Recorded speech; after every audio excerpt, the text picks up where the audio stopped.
Hello and welcome friend to you again in the commerce point. Friend, आज हम आपके लिए लाए हैं अपनी नई वीडियो जो कि रिलेटेड हमारी फाइनेंशियल मैनेजमेंट से।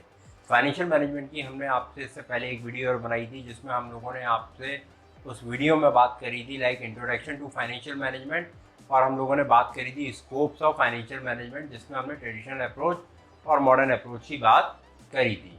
आज की वीडियो में हम आपके लिए लेकर आए हैं फाइनेंशियल मैनेजमेंट में जिसकी आज हम बात करने वाले हैं। आज हम आपसे बात करने वाले हैं characteristics of financial management, functions और decision taken under financial management और इम्पोर्टेंस ऑफ फाइनेंशियल मैनेजमेंट। तो ये तीन चीज़ें और ये तीन टॉपिक आज हम आपके कवर करने वाले हैं, characteristics, function and importance of financial management. तो ये शुरू करते हैं हम आज की अपनी वीडियो।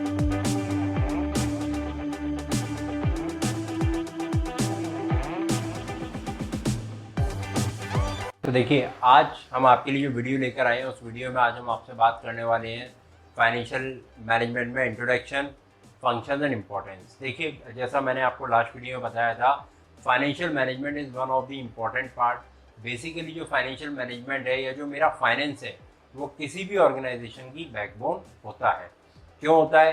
क्योंकि फाइनेंस पे ही डिपेंड करता है कि मेरा कितना प्रोडक्शन होगा, कितने मटेरियल का मैं स्टॉक कर सकता हूँ, मुझे कितने एम्प्लॉयज़ को मैं हायर कर सकता हूँ, और फाइनेंस पे मेरी डिपेंड करती है मार्केटिंग एंड सेलिंग।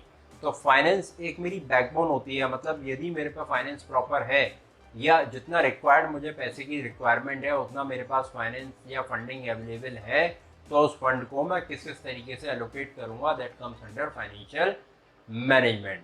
और उसका सही प्रयोग करना हम सीखेंगे अपने इस सब्जेक्ट में। फाइनेंशियल मैनेजमेंट में हम किस किस तरीके से अपनी चीज़ों को, अपनी एसेट्स को परचेज करते हैं, कैसे यूटिलाइज करते हैं, फाइनेंस का मैक्सिमम यूटिलाइजेशन कैसे करते हैं, तो ये सब हम अपनी आने वाली वीडियोस में सीखेंगे। तो आइए शुरू करते हैं आज कैरेक्टरिस्टिक्स ऑफ फाइनेंशियल मैनेजमेंट।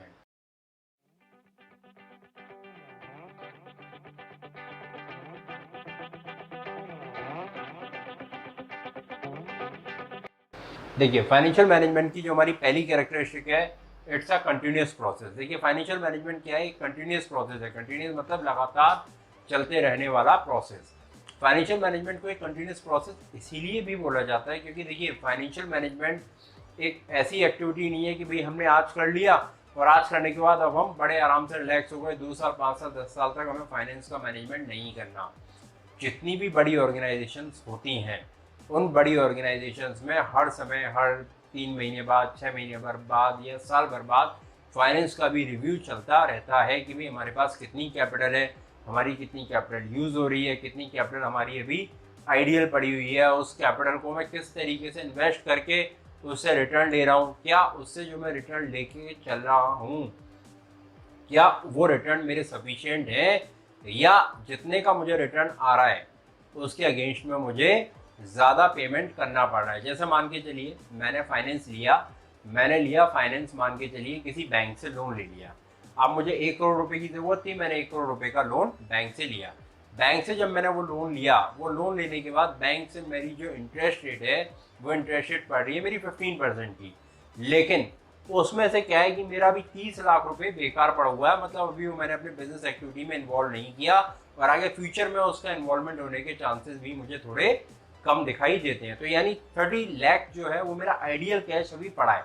अब वो आइडियल कैश पड़ा है तो मैं क्या करूँगा, उसे इन्वेस्ट कर दूंगा लाइक किसी कंपनी के शेयर में या एफडीज में या किसी में। तो अब उससे मुझे क्या करेगा, उससे मुझे रिटर्न मिलेगा। जब उससे मुझे रिटर्न मिलेगा तो क्या होगा, उससे मुझे हो सकता है 7%, 8%, 10% या हो सकता है 12% का रिटर्न मिले।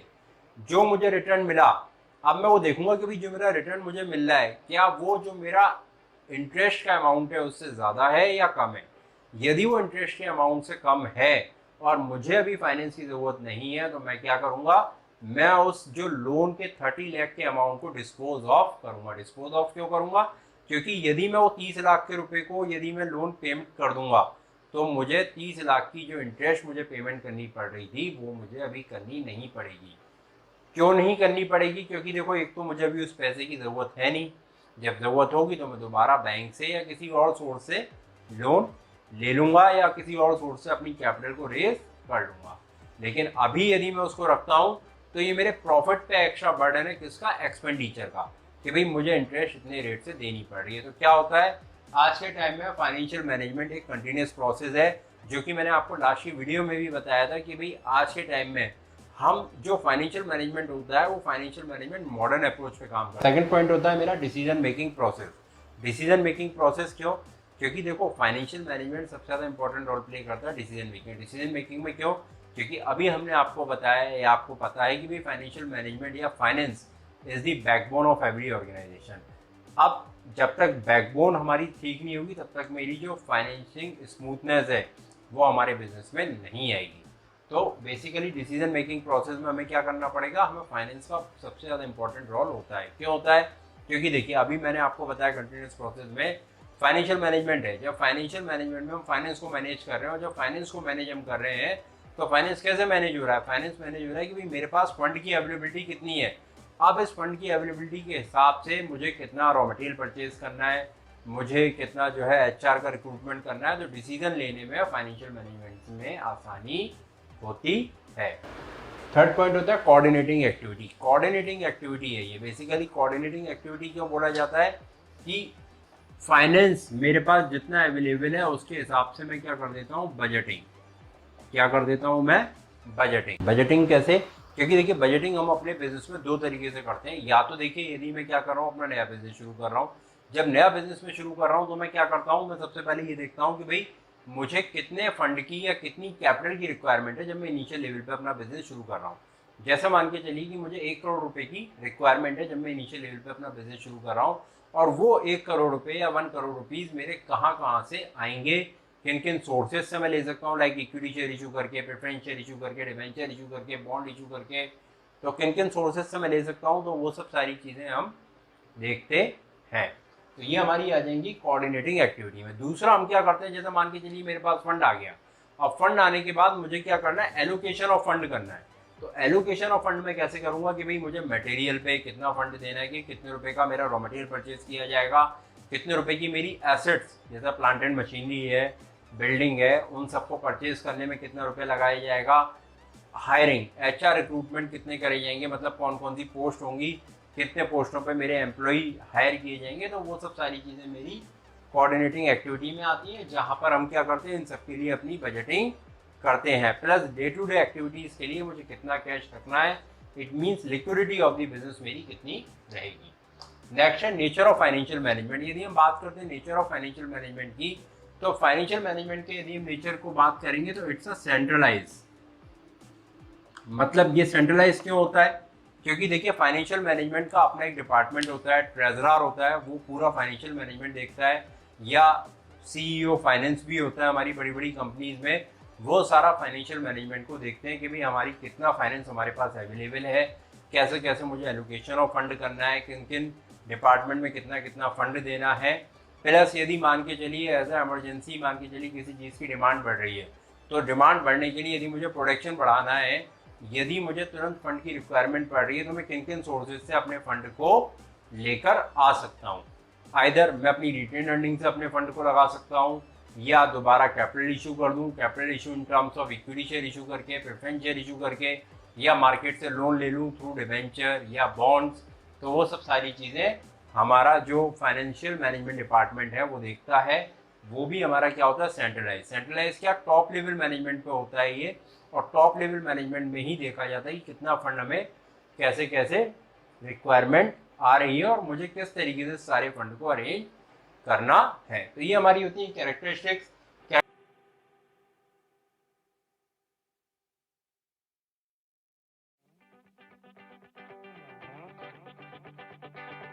कैरेक्टरिस्टिक्स के बाद आज हम बात करेंगे अब आपसे functions and decision under financial management.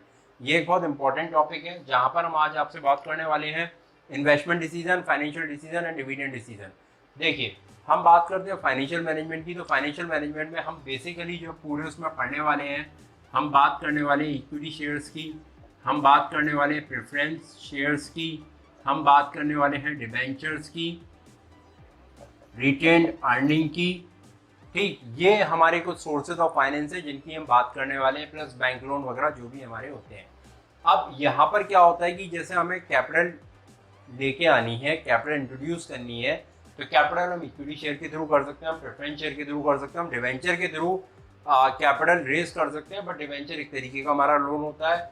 दूसरी होती है, लास्ट पॉइंट होता है हमारा रिटेन अर्निंग। रिटेन अर्निंग क्या होता है, जैसे देखिए आजकल आप लोग रिजर्व बनाते थे अपने फंड्स में, जो आप 10th 11th 12th वगैरह में बनाते हुए आए हो, तो हम रिजर्व बनाते थे, उस रिजर्व को अपने बिजनेस में दोबारा से यूटिलाइज करना, वो मेरा रिटेन अर्निंग में आ जाता है। तो वो सब सारी चीज़ें अभी हम आगे आने वाली वीडियोस में आपके साथ पढ़ेंगे। अब सबसे पहला होता है हमारा इन्वेस्टमेंट डिसीजन। देखिए इन्वेस्टमेंट डिसीजन क्या होता है कि इन्वेस्टमेंट डिसीजन में हम देखते हैं आइदर कैपिटल बस्टिंग और working capital management. Capital budgeting क्या होती है कि जैसे मान के चलिए मेरे को 1 करोड़ की रिक्वायरमेंट है और 1 करोड़ रुपए मैंने इकट्ठे कर लिए through equity share, preference share, debenture and retained earning, या मान के चलिए बॉन्ड और उसके थ्रू, बॉन्ड और अपना बैंक लोन के थ्रू। अब क्या है, अब मुझे चाहिए, सबसे पहला मेरा डिसीजन होता है इन्वेस्टमेंट डिसीजन। इन्वेस्टमेंट डिसीजन किसमें, investment in terms of fix assets. Capital budgeting की जब मैं बात करूंगा तो यहाँ पे मैं आपसे बात करूंगा फिक्स एसेट्स की, लाइक प्लांट एंड मशीनरी कितने की चाहिए, कितने रुपए तक मैं प्लांट एंड मशीनरी परचेज कर सकता हूँ, तो वो मेरा आता है कैपिटल बस्टिंग डिसीजन में। दूसरा मेरा जो डिसीजन होता है वो होता है मेरा working capital management. Working capital management क्या होता है, देखिए आप कोई भी बिजनेस कर रहे हो, यदि आप मैन्युफैक्चरिंग कर रहे हो या मान के चलिए आप सर्विस का कोई बिजनेस कर रहे हो, सर्विस इंडस्ट्री का कोई बिजनेस कर रहे हो, तो आपको डे टू डे कैश की रिक्वायरमेंट होती है अपने बिजनेस के ऑपरेशंस को रन करने के लिए। जब आपको डे टू डे की रिक्वायरमेंट है तो उस डे टू डे रिक्वायरमेंट को फुलफिल करने के लिए आपके पास लिक्विडिटी होनी चाहिए। तो वो लिक्विडिटी हम किस नाम से जानते हैं, वर्किंग कैपिटल मैनेजमेंट के नाम से हम देखते हैं कि भाई हमारी लिक्विडिटी, हमारे पास डे टू डे ऑपरेशंस के लिए कितना कैश अवेलेबल है। लिक्विडिटी मतलब कितना कैश और बैंक बैलेंस अवेलेबल है जिससे मेरे डेली के खर्चे चलते हैं। फॉर एग्जाम्पल यदि मेरी एक प्रोडक्शन यूनिट है तो मुझे डेली बेसिस पे लेबर को पेमेंट करना है, तो क्या मेरे पास इतना पेमेंट अवेलेबल है कि डेली बेसिस पे जो लेबर मेरी काम कर रही है उसको मैं पेमेंट कर पाऊँ, तो वो हम देखते हैं किससे, वर्किंग कैपिटल मैनेजमेंट से। दूसरा डिसीजन होता है फाइनेंशियल डिसीजन, जो कि फाइनेंसिंग डिसीजन होता है थ्रू कैपिटल स्ट्रक्चर, जो कि मैंने आपसे बात करी इन चीज़ों की। देखिए मुझे 1 करोड़ रुपए चाहिए, तो कितने रुपए मैं इक्विटी शेयर से रेस करूं, कितने रुपए मैं प्रेफरेंस शेयर से रेस करूं, कि भाई कितने रुपए मैं डिवेंचर से रेस करूं, कितने रुपए का मैं बैंक लोन लूं, और यदि मेरे पास कोई रिटेन अर्निंग है तो कितने रुपए में इतने, इसके प्रपोर्शन में इसका हम क्या करते हैं, इन सबका हम एक बनाते हैं कैपिटल मिक्स। क्या बनाते हैं हम, इसका बनाते हैं कैपिटल मिक्स, जहां पर हम ये देखते हैं कि भाई मेरी मैक्सिमम कैपिटल मेरे पे मैं रेस कर लूं, प्लस मैक्सिमम यूटिलाइजेशन हो जाए, लेकिन मिनिमम पेमेंट मुझे करना पड़े। और जो पेमेंट करना पड़े उससे क्या हो कि भाई जो भी मेरा इन्वेस्टमेंट है उसमें मेरा प्रॉफिटेबिलिटी ज़्यादा हो, और जो मैं इस कैपिटल मिक्स में पेमेंट कर रहा हूँ, लाइक मैं डिवेंचर की इंटरेस्ट का पेमेंट कर रहा हूँ, लाइक मैं प्रेफरेंस शेयर की डिविडेंड का पेमेंट कर रहा हूँ, तो वो पेमेंट मेरे क्या हो, वो कम हो और मेरी प्रॉफिटेबिलिटी ज़्यादा हो। तो इस तरीके का कैपिटल मिक्स हम बनाते हैं, जो कि हम बात करेंगे आपसे कैपिटल स्ट्रक्चर चैप्टर में। थर्ड और इम्पोर्टेंट डिसीजन होता है मेरा डिविडेंड डिसीजन।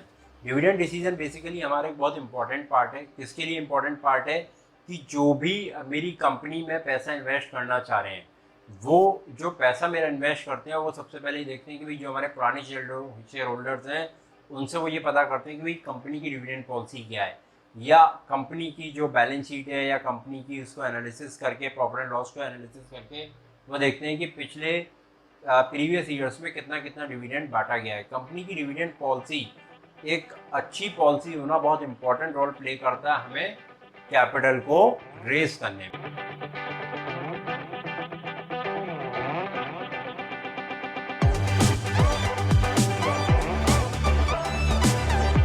फाइनेंशियल मैनेजमेंट का मेरा पहला पॉइंट होता है key role in decision making process. तो key role in decision making process में भी हम लोगों ने आपको बताया था कि बेसिकली फाइनेंशियल मैनेजमेंट एक बहुत इंपॉर्टेंट रोल प्ले करता है हमारा किसमें, डिसीजन मेकिंग प्रोसेस में, कि भाई हमें किस तरीके का डिसीजन लेना है, कितना फाइनेंस अवेलेबल है, कितना प्रोडक्शन करना है, कितनी मार्केटिंग करनी है, क्या सर्विस इंडस्ट्री में कितना हमें अपना इन्वेस्टमेंट करना है। तो वो सब सारे डिसीजन हम बेसिकली की रोल प्ले करता है फाइनेंशियल मैनेजमेंट इन डिसीजन मेकिंग प्रोसेस में। सेकंड पॉइंट है हमारा डिफरेंट यूजर्स। देखिए हमारी फाइनेंशियल मैनेजमेंट की जो इन्फॉर्मेशन होती है उसको यूज़ करने वाले डिफरेंट यूजर्स होते हैं, लाइक गवर्नमेंट है, टैक्सेशन अथॉरिटी है, ठीक है ना, गवर्नमेंट है, टैक्सेशन अथॉरिटी है, प्लस इन्वेस्टर्स हैं। तो ये सब लोग हमारे बिजनेस के काफ़ी सारे यूजर्स होते हैं जो हमारे बिजनेस की इंफॉर्मेशन को यूज़ करते हैं। क्यों करते हैं? क्योंकि देखिए फाइनेंशियल मैनेजमेंट का डिसीजन जो है वो एक बहुत इंपॉर्टेंट रोल प्ले करता है। लाइक गवर्नमेंट को क्यों रोल प्ले करता है? गवर्नमेंट को ये पता पड़ता है कि हमारी ओवरऑल इकोनॉमी में टोटल कितनी कैपिटल इन्वेस्टेड है, कितने एंटरप्रेन्योर कितनी कैपिटल के साथ बिजनेस कर रहे हैं, वो सारी चीज़ें जानकारी हमारी गवर्नमेंट पे आ जाती है। अब देखिए गवर्नमेंट पे जानकारी आती कैसे है? आप लोगों ने पार्टनरशिप पढ़ी होगी, आप लोगों ने सोल प्रोप्राइटरशिप पढ़ी होगी, आप लोगों ने कंपनी अकाउंट्स पढ़े हैं, और जो अभी हम फाइनेंशियल मैनेजमेंट में भी पढ़ने वाले हैं। सोल प्रोप्राइटरशिप का भी हमारा रजिस्ट्रेशन होता है, पार्टनरशिप फॉर्म का पार्टनरशिप एक्ट के अंतर्गत रजिस्ट्रेशन होता है, और कंपनी का कंपनीज के अंतर्गत रजिस्ट्रेशन होता है। तो जब ये रजिस्ट्रेशन होता है तो यहाँ पर हम अपनी जो भी कैपिटल है तो उस रजिस्ट्रेशन के टाइम पे, प्लस जो भी हम पार्टनरशिप डीड, जैसे पार्टनरशिप में पार्टनरशिप डीड बनाते हैं तो उसमें जब भी हम एक्सटेंशन करते हैं तो वो एक्सटेंशन की कैपिटल हम बताते रहते हैं। तो उस तरीके से गवर्नमेंट पे हमारा डेटा पहुंचता रहता है। या जैसे हम अपनी कंपनी है, कंपनी में हमने ऑथराइज कैपिटल इशू करवाई, ऑथराइज कैपिटल जब हम रजिस्टर्ड करवाते हैं तो अब मान के चलिए ऑथराइज कैपिटल यदि मेरी कम पड़ रही है तो मैं क्या करता हूँ, फिर दोबारा से कैपिटल को इंक्रीज करवाता हूँ। तो ये मेरी कैपिटल इंक्रीज कब होती है? जब मैं अपना जो कंपनी का रजिस्ट्रार है उसको मैं सारी इन्फॉर्मेशन दे देता हूँ कि भाई अब पहले मेरी कैपिटल थी 1 करोड़, अब मैं चाहता हूँ 2 करोड़ मेरी ऑथराइज कैपिटल हो। तो इट मीन्स गवर्नमेंट के पास डेटा पहुँच जाता है कि कौन सा बिजनेस कितनी कैपिटल लगाकर बिजनेस कर रहा है, प्लस ओवरऑल कंट्री में कितनी कैपिटल का फ्लो चल रहा है। दूसरा टैक्सेशन अथॉरिटी। टैक्सेशन अथॉरिटी इसीलिए देखती है कि भाई फाइनेंशियल मैनेजमेंट में आप इक्विटी शेयर को शेयर होल्डर कितना दे रहे हो, आप प्रेफरेंस डिविडेंड वालों को प्रेफरेंस शेयर होल्डर को कितना डिविडेंड दे रहे हो, प्लस आपने कितने के लोन ले रखे हैं, वो सब सारे खर्चे घटाने के बाद आपका एक्चुअल नेट प्रॉफिट कितना आ रहा है, उस नेट प्रॉफिट से आपने टैक्सेशन कितना भरा। हम बात करते हैं इन्वेस्टर्स। देखिए कोई भी इन्वेस्टर अपना पैसा, अपनी कैपिटल आपके बिजनेस में तब लगाएगा, तब आपके इक्विटी शेयर प्रेफरेंस शेयर खरीदेगा जब उसको आपकी डिविडेंड पॉलिसी पता होगी। डिविडेंड पॉलिसी यदि आपकी अच्छी होगी तो ऑटोमेटिकली वो आपकी कंपनी में अपना पैसा इन्वेस्ट कर सकता है। आपकी डिविडेंड पॉलिसी अच्छी होने का मतलब ये है आपका प्रॉफिट अच्छा है तभी आप डिविडेंड दे पा रहे हो। तो बेसिकली वो आपके P&L अकाउंट को और आपकी डिविडेंड पॉलिसी को देखते हैं, और देखने के बाद आपकी कंपनी में शेयर्स वगैरह में पैसा इन्वेस्ट करते हैं।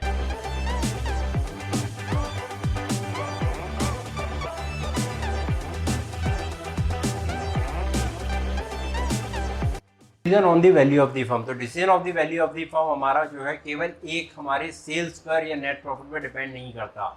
इसके लिए हम क्या वैल्यूएट करते हैं, जो भी हम फंक्शनिंग अपने बिजनेस में कर रहे हैं उन सारी फंक्शनिंग को हम चेक करते हैं, और वो यदि अच्छी होंगी तो ऑटोमेटिकली मेरी book value of the firm या बुक वैल्यू ऑफ शेयर बहुत अच्छा होगा। इसमें हम लोग बात करते हैं कैपिटल बस्टिंग डिसीजन। ये यदि कैपिटल बस्टिंग डिसीजन मेरा अच्छा है तो कैपिटल स्ट्रक्चर मेरा कितना एफिशिएंट है, मैं कितना ऑप्टिमम यूज़ कर पा रहा हूँ अपना जो मैंने कैपिटल स्ट्रक्चर डिज़ाइन किया है, यानी कैपिटल मिक्स किया है मैंने। डिविडेंड डिसीजन मेरे कैसे हैं, डिविडेंड में दे पा रहा हूँ या नहीं दे पा रहा हूँ, या कितनी रेट से फिक्स डिविडेंड में हर साल अपने शेयर होल्डर्स में बांट रहा हूँ। प्लस इसके साथ साथ हम ये देखते हैं जो मेरे इन्वेस्टर हैं वो ये देखना चाहते हैं कि भाई नेट प्रॉफिट कितना आ रहा है और कंपनी की डिविडेंड पॉलिसी कितनी कैसी है, जिसके बेसिस पर ही वो क्या करते हैं, कंपनी में इन्वेस्टमेंट करने का फैसला लेते हैं। फिर होता है हमारा वर्किंग कैपिटल मैनेजमेंट। कंपनी की लिक्विडिटी कैसी है भाई, यदि मान के चलिए आज कंपनी को किसी का पेमेंट करना पड़ जाए तो क्या उस पर फंड की अवेलेबिलिटी है, कैश की अवेलेबिलिटी है, बैंक बैलेंस है इतना कि वो नॉर्मली पेमेंट कर सकता है। तो जब इन सारे डिसीजंस को हम देखते हैं तो यहाँ पर हमारी चीज़ें इन्वॉल्व होती हैं, एक तो रिस्क और एक रिटर्न। देखिए एक बिजनेस की पॉलिसी है, आप लोगों ने सब लोगों ने पढ़ी होगी, जितना ज़्यादा रिस्क उतना ज़्यादा रिटर्न, मतलब जितना आप हाई रिस्क लोगे उतना हाई आपको रिटर्न होगा। रिस्क और रिटर्न यदि हमारा पैरेलल और ठीक चल रहा है तो उसी के हिसाब से इन सारी चीज़ों से मिलकर मेरी क्या डिसाइड होती है, market price of the firm. तो ये हमारी आज की वीडियो थी जिसमें आज हमने आपसे बात करी characteristics, functions and importance of financial management की। अगर आप लोगों ने अभी तक हमारे चैनल को सब्सक्राइब नहीं किया है तो आप हमारे चैनल को सब्सक्राइब करें, लाइक करें।